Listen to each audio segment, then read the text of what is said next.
নমস্কার বন্ধুরা, কেমন আছো সবাই? আমি জয়ন্তী। আজ আমি বানাবো কাতলা পোস্ত, যেটা মাছে ভাতে বাঙালিদের ভীষণই প্রিয় খাবার। চলো বন্ধুরা, আমার এমনিতেই আজ লেট হয়ে গেছে, তো আর দেরি করছি না, তাড়াতাড়ি বানাতে শুরু করি কাতলা পোস্ত।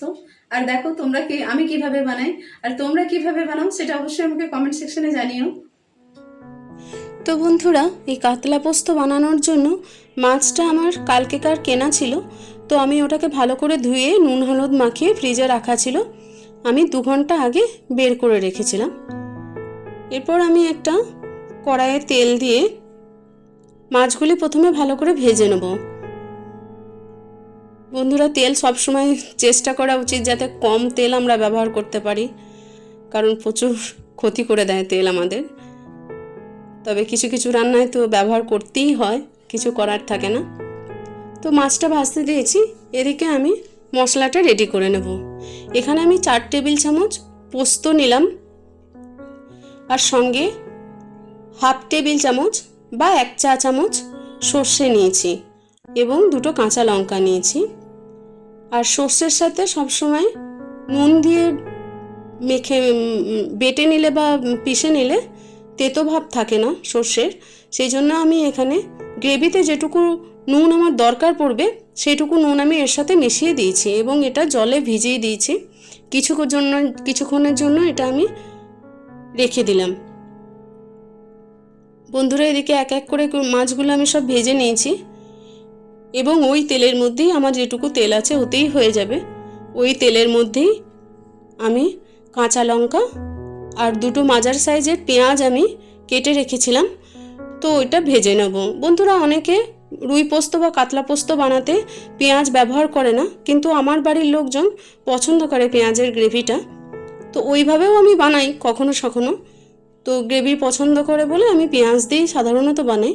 তো 2টো মাঝারি সাইজের পেঁয়াজকে আমি ভালো করে ভাজতে দিয়েছি। আর এদিকে মশলাটাও আমার একটু ভিজে গিয়েছিল, তো আমি ওটাকে পিষে নেব। পেঁয়াজটা অল্প একটু ভাজা হয়ে গেলে 2টো ছোটো সাইজের টমেটো কেটে রেখেছিলাম, তো ওটা আমি দিয়ে দেব। টমেটোটা একটু সফট হয়ে গেলে পেষা মশলাটা আমি এর মধ্যে দিয়ে দেবো এবং মশলার বাটি ধুয়ে জলও দিয়ে দেবো। বন্ধুরা, এই রান্নাটা খুব তাড়াতাড়ি হয়ে যায় এবং খেতে তো খুবই সুস্বাদু হয়, কারণ মাছ আর পোস্ত দুটোই বাঙালিদের ভীষণ প্রিয় জিনিস। আর দুটো যখন একসঙ্গে মিশে যায় তখন তার কিছু বলারই থাকে না। হ্যাঁ, আমি স্বাদ দেখে নিয়েছি, ঠিকঠাক হয়েছে নুন টুন, আর কোনো অসুবিধা নেই। এবার যখন আমার গ্রেভিটা ফুটে যাবে তখন আমি জাস্ট মাছগুলো দিয়ে দেব এবং মাছগুলো ভালো করে ডুবিয়ে দেব গ্রেভির মধ্যে এবং ঢাকা দিয়ে কিছুক্ষণের জন্য ফুটতে দেব।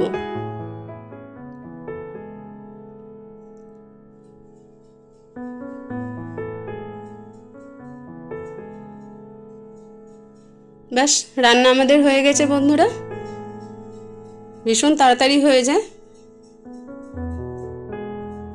একবার উল্টে দেবো মাঝখানে।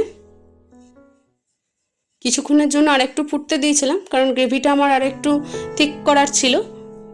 তো বন্ধুরা, হয়ে গেছে, এখন পুরো রেডি। চলো, গরম গরম ভাতের সঙ্গে খাবার জন্য একদম রেডি হয়ে গেছে কাতলা পোস্ত। অপূর্ব স্বাদ হয়েছিল বন্ধুরা। তোমরা যেভাবেই বানাও এভাবে একবার বানিয়ে দেখো, খুব ভালো লাগবে।